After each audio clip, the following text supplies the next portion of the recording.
Γιάννης και η Νίκη μου έδωσαν μεγάλη χαρά, διότι και οι δύο τελείωσαν τη σχολή εδώ, θα μας τα πούνε, γνωριστήκανε, ερωτευτήκανε, κάνανε οικογένεια, έχουν μια ωραία οικογένεια. Με συγκίνησε που ήρθε ο Γιάννης και η Νίκη εδώ, διότι θα μας πει ο Γιάννης τώρα να μας πεις ποιο έτος ήρθες, Γιάννη, και με τη γυναίκα σου, τη Νίκη, ποιο έτος ήρθες εδώ.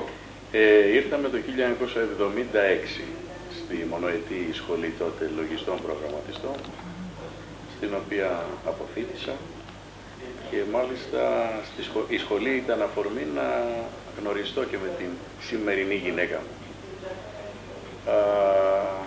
Πραγματικά αισθάνομαι μεγάλη συγκίνηση σήμερα, μετά από τόσα χρόνια που ξαναμπαίνω σε αυτούς τους χώρους. Θα ήθελα να πω λίγα πράγματα.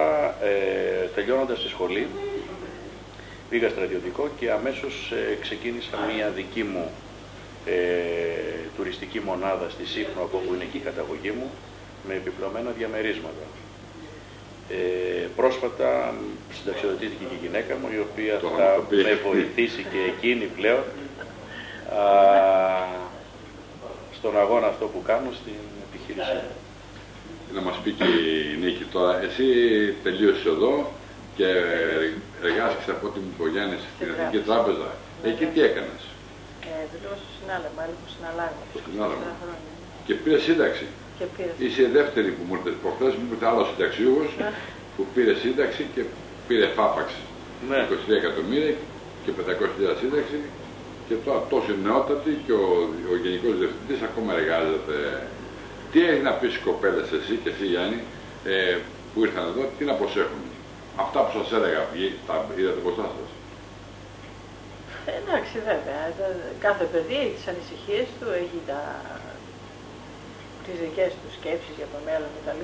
Αλλά καλά είναι να ακούμε και όσα μας λένε γενικότερα οι μεγαλύτεροι που έχουν την εμπειρία και ξέρουν περισσότερα από εμάς.